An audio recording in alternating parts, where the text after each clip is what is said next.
Hola, ¿cómo están? Me había quedado contarles una historia, dos hundimientos separados por un largo periodo de tiempo, separados por 30 años. Y esos hundimientos no se produjeron en un conflicto, una guerra abierta, sino en el transcurso de operaciones que podríamos llamar operaciones policiales, operaciones de el control de la zona económica exclusiva argentina. Quizá lo más particular de estos hundimientos es que fueron protagonizados por el mismo buque, y ese buque no pertenece a la Armada Argentina. Estoy hablando del buque Prefecto Derbez. El buque fue construido en España por la empresa nacional Bazán, hoy Navantia, en astilleros de Galicia.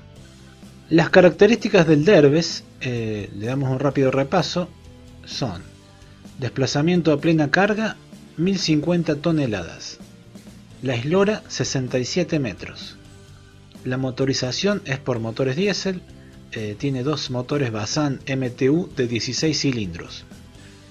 Este buque se entregó en 1983 y entró en servicio efectivo con la Prefectura Naval en 1984.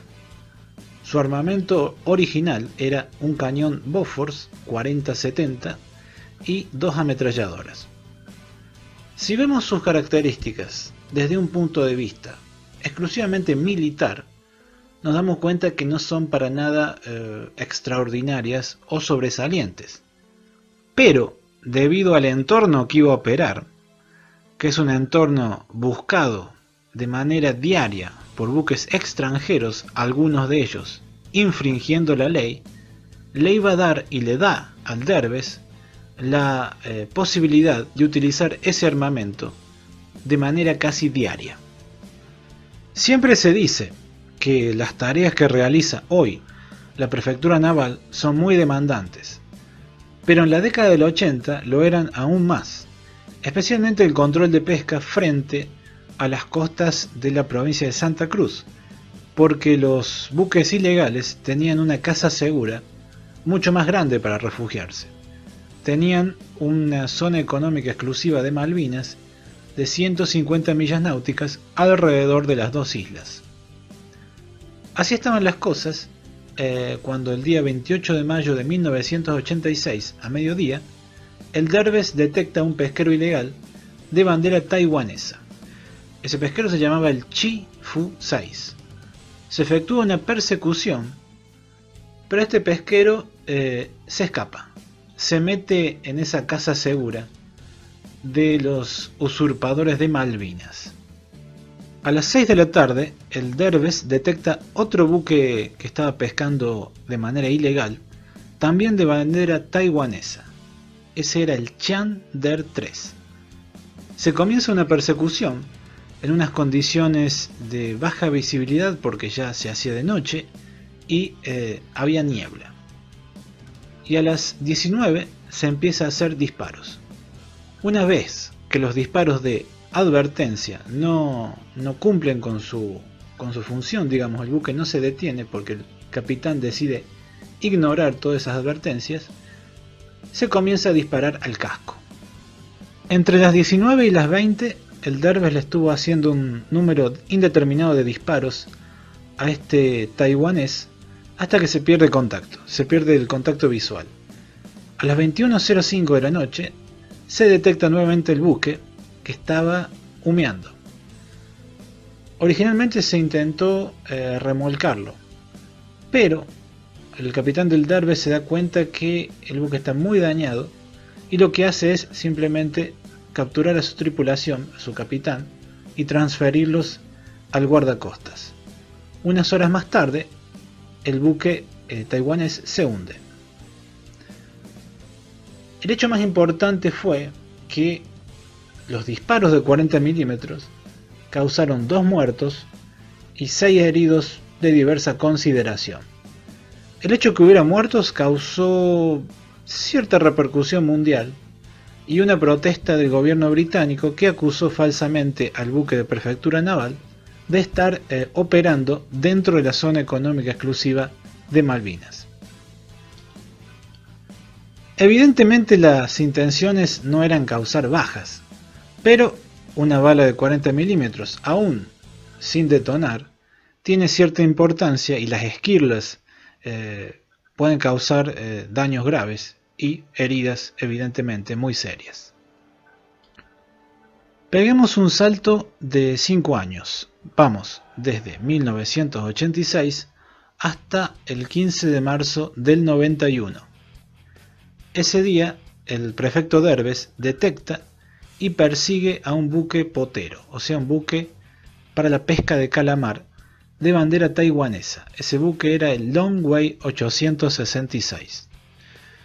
Y bueno, las mismas conductas piratescas cuando el buque que estaba pescando de manera ilegal dentro de la zona económica exclusiva se le pide que se detenga, lo que hace es apagar sus luces y acelerar al máximo sus motores intentando escapar.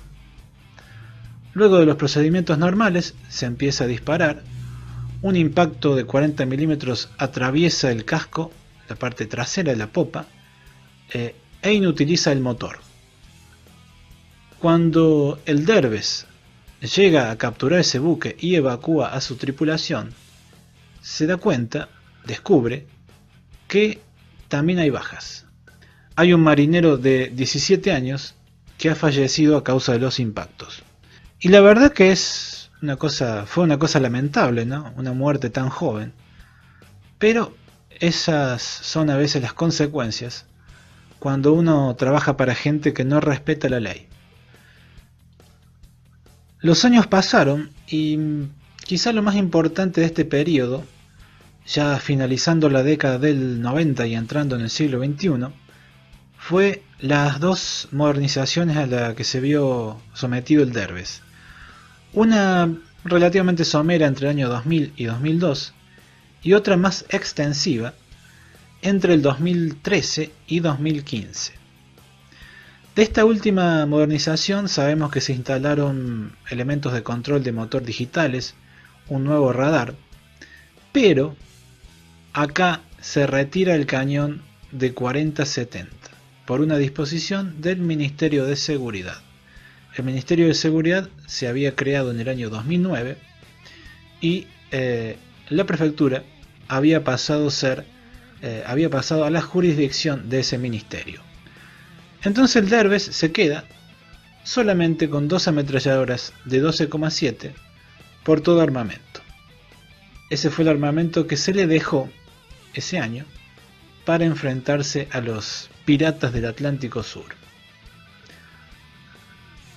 Y lo próximo es evidentemente el siguiente hundimiento.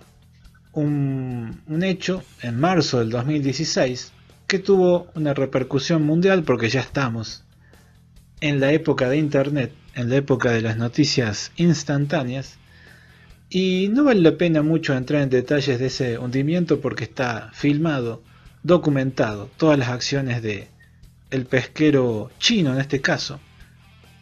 La oleada taiwanesa de los años 80 y 90 ha dado paso en el siglo XXI a una invasión de pesqueros ilegales, pero de la China continental.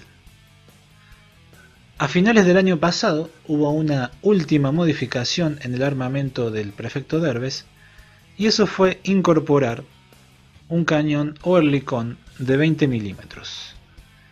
Y con ese armamento, hasta el día de hoy, y no sabemos cuánto más, probablemente muchos años más, está patrullando el Atlántico Sur.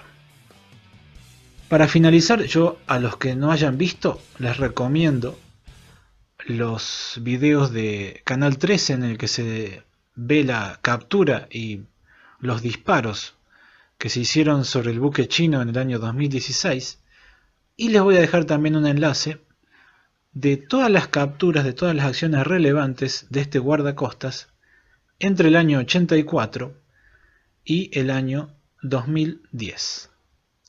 Yo los veré después, les mando un abrazo.